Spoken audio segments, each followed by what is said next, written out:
네, 안녕하세요. 주식가회 1타 정수환입니다. 오늘도 여러분의 계좌 지켜줄 SK증권 조성우 부장과 함께합니다. 어서 오세요. 네, 안녕하세요. 네.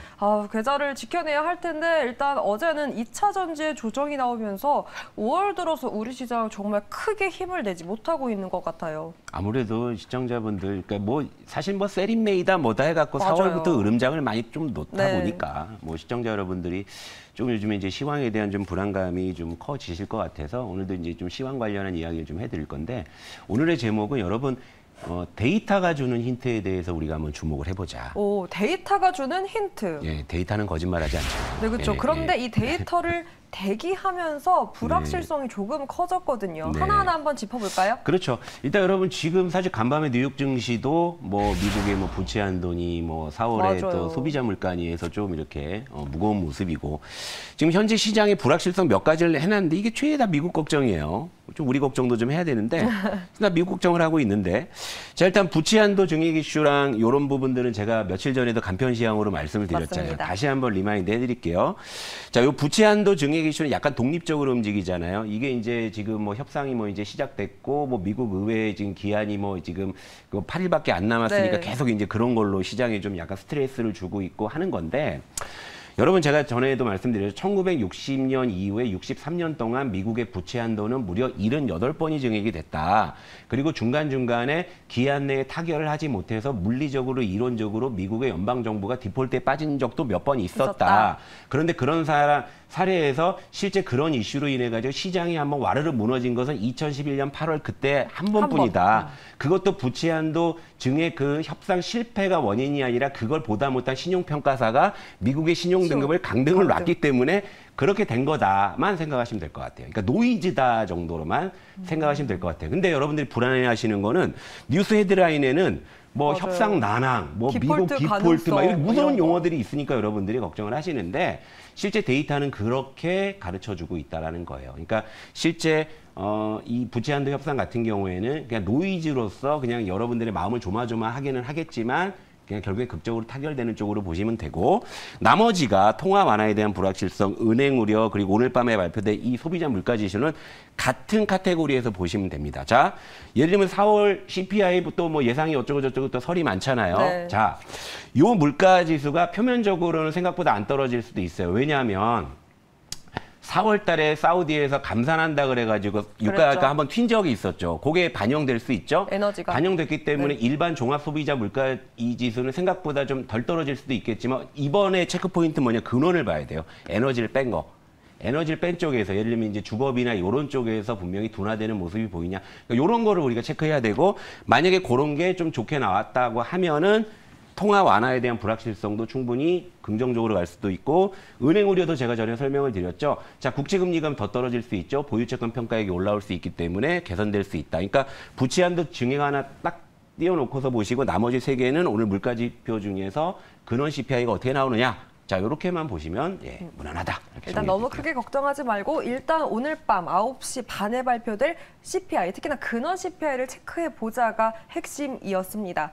어쨌든 이러한 데이터를 대기하면서 불확실성이 커졌기 때문에 우리 시장에서는 확실성이 상대적으로 큰 2차 전지가 크게 랠리를 보였거든요. 아무래도 가장 관심이 많으신. 그런데 또 최근 조정이 나오면서 많이 또 투자 심리가 위축됐어요. 어떻게 한번 체크해볼 수 있을까요? 2차 전지는 그냥 간단하게 표현하면 중간고사 한번 볼 때 됐다. 시험 기간이군요. 그동안 뭐 열심히 이제 했는데 이쯤에서 이제 한번 시험 한번 봐야 된다. 이제 이거죠. 네. 자, 왼쪽은 그 코덱스 2차 전지 산업 ETF예요. 이제 이 친구는 진작에 이제 21선 무너지고 지금 61선 지금 지지하는 이제 이런 모습이죠. 기술적으로 지금 의미 있는 구간까지 조정을 그러네요. 받았고 요거 에코프로거든요.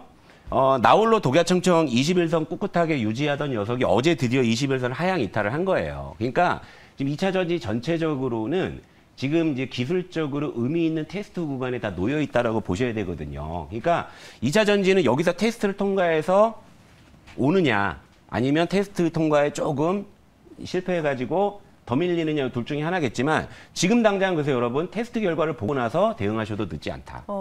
그래서 사실 과연 반등이 더 다시 한번 나와줄까 귀추가 주목되고 있는데 어제는 다시 외국인과 기관이 2차 전지를 사들이더라고요. 그러니까 테스트에 통과할 가능성이 조금 높아지는 조금 시그널일 수 있죠. 높아진다는 시그널로. 네, 그런 시그널도 있고 네? 또 여러분들이 이제 좀 중요하게 생각하시는 게 2차 전지 다음은 누구냐라고 했을 때 맞아요. 제2의 주도주. 예. 그래서 언급된 게 반도체였어요. 그렇죠. 반도체. 그런데 예. 추세 전환? 예. 전환? 약간 크게 힘을 내진 못했거든요. 무지하게 좀 사람 이렇게 좀 힘들게 네. 답답하게 하는데 자 삼성전자 저는 이렇게 뭐 힘을 못 쓰냐 모으냐 너무 좋네요. 둘 중에 하나 같아요. 정확한 네. 것 같아요. 자 삼성전자 쓸까요? 기술적인 구간 한번 볼게요. 네. 일단 이전 고점에서 분명히 저항을 받는 거는 분명하죠. 그렇죠? 근데 최근에 보게 되면 어쨌건 지금 바닥에서 지금 계속 추세는 올려오고 있어요. 그러니까 요쯤에서 지금 이제 확실히 저항과 추세가 지금 맞닥뜨리고 있는 이런 상황이에요. 근데 여기서 하나 힌트를 드릴게요. 올해 외국인이 코스피를 거의 10조 원을 샀어요. 그중에 8조 원을 삼성전자를 샀네요. 힘을 못 쓰는 걸까요? 모으는 걸까요? 또 그렇게 데이터를 보면 모으는 쪽에 훨씬 가깝네요. 어쨌건 그 덕분에 추세는 올려왔잖아요. 그러니까요. 자, 여기 이제 OK 목장에서 만난 거예요. 근데 삼성전자는 결국에 이제 IT고 또 우리나라를 대표하는 주식이기 때문에 역시 이제 좀 매크로가 좀 이제 여러 가지로 좀 개선이 됐을 때 튀어 올라갈 수 있죠. 그래서 이제 네. 앞서 말씀드린 뭐 미국의 이제 소비자 물가 지수나 이런 것들이 좀 오늘 의미를 갖는 것들이 바로 이제 삼성전자에게도 적용이 되는 거예요. 근데 제 생각에는 힘을 모으는 쪽에 저는 조금 시각을 두고 있죠. 왜냐하면 올해 코스피를 10조 원 샀는데 그중에 8조 원을 8조 삼성전자를 원을 샀는데 하면. 외국인들이 그럼 여기서 어떤 판단을 할까라고 봤을 때는 그들도 뭔가 모멘텀을 기다리는 게 아닐까. 이런 이제 생각이기 때문에 저는 이제 삼성전자가 앞으로 어쨌건 중요한 역할을 해주면서 난세형으로 등장할 가능성을 보고 있고 또 기대를 하고 있다. 네. 이렇게 좀 생각하시면 좀 될 것 같습니다. 데이터를 네. 봤을 때 힘을 모으는 중인 삼성전자를 체크를 해봤는데요. 그렇다면 데이터를 조금 더 정확하게 체크를 해보고 싶습니다. 어떻게 한번 정리를 해볼 수 있을까요? 자, 올해 외국인이 이제 10조 원을 샀다 그랬죠. 코스피를. 그러면 이제 최근 4월, 5월 한 두 달 정도 최근 수급 상황 한번 볼게요. 네, 일단 4월 수급은 전체. 분명히 힌트를 줍니다. 오. 자, 4월 전체 외국인 수급을 보니까 코스피를 1조 9,700억을 샀죠. 네. 근데 지난달에 좀 편식을 했어요. 전기전자를 무려 3조 3,200억. 대부분이 이쪽에 삼성전자였고요. 완전 몰두했군요. 운수장비도 1조 3,600억. 네. 그리고 뭐 이제 금융업, 뭐 의약품을 의약품 좀 정도. 샀지만 대부분 전기전자 그러네요. 운수장비에 몰려 들어가는 이런 모습이었는데 5월 9일 뭐 아직은 이제 5거래일치의 데이터이기 때문에 아직은 네. 좀 더 봐야 되겠지만 현재 외국인이 코스피 6천억 정도를 6천억 사줬죠. 정도에서 근데 전기전자의 매수세가 조금 둔화되는 느낌이긴 줄어들었어요. 하지만 매수 기존 유지해주고 있고 운수장비도 그거에 비해서는 좀 둔화되는 것 같죠. 근데 이제 다른 업종 여기도 있지만 중요한 거는 지금 외국인이 4월에는 특정 업종의 매수세가 편중이 이쪽에. 됐다면 네. 5월 들어서는 지금 퍼지고 있다. 2차 전지 쪽도 지금 외국인이 신규로 좀 매수세를 전환했고 뭐 유통업 그다음에 뭐 음식료 뭐 이런 등등의 골고루 지금 이제 퍼지고 있다라는 거죠. 수급은 분명히 힌트를 주고 있다는 거죠. 그러니까 이전에만 하더라도 이쪽이 좀 편식을 했는데 했다면 이쪽은 조금 이제 골고루 골고루 먹네요. 이제 이렇게 좀 매수세가 유입이 되고 있기 때문에 이런 부분들 생각한다면 자 심리적으로는 여러분들 되게 불안하실 수 있잖아요. 네. 근데 지금 데이터는 거짓말하지 않잖아요.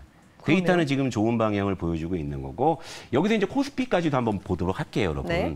사실 지금 코스피 차트가 삼성전자하고 많이 닮아 있어요. 이것도 한번 좀 보여드릴게요. 그렇죠. 삼성전자가 지수의 또 바로미터가 되어주니까 예. 코스피도 비슷합니다. 자 저점을 높여가면서 추세를 만들고 있죠. 근데 전체적으로는 요 앞에 이제 저항에 맞닥뜨리고 있는 네. 이제 이런 상황인데 자 뭐 기술적으로 분석하면 61선 실적선을 지금 지지해주고 있는 상황에서 21선에 좀 막혀 있는 그러니까 삼성전자 기술적으로 굉장히 좀 유사한 구조를 이제 보여주고 있어요. 그런데 그렇군요. 분명한 건 제가 지금까지 보여드린 데이터들은 굉장히 좀 좋은 방향을 가리키고 있죠.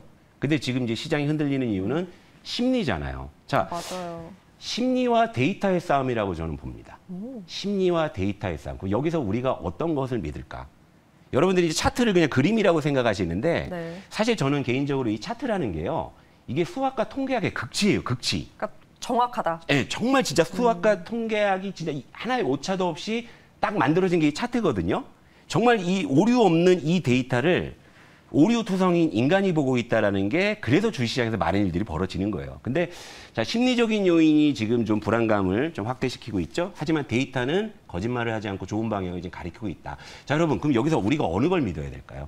불안한 나의 심리 아니면 객관적인 데이터. 아, 머리로는 너무 알죠. 그렇죠. 데이터를 믿어야 한다. 그러니까 결국에는 이제 주식시장에서 이제 우리의 성패는 결국엔 내가 이제 심리적인 요인을 최대한 다스리면서 이제 데이터를 기반해서 거기서 이제 확률을 높이는 게임이잖아요. 그러니까 저는 사실 이렇게만 말씀드리면 여러분들이 시황에 대한 불안감은 어느 정도 좀 해소되지 않을까 이렇게 보고 있습니다. 그러니까 불안한 심리는 조금 덜어내고 최대한 데이터에서 네. 힌트를 찾아야 한다가 핵심이었던 것 같습니다. 그럼 이러한 데이터를 토대로 혹시 일타 선생이 포착한 요즘 시장의 트렌드 있을까요? 주도 사실 섹터? 어제 트렌드가 하나 포착돼서 오, 이걸 오늘 할까 말까 고민했는데 고민했어요. 예, 보시죠. 어제 트렌드가 잡혔습니다. 오.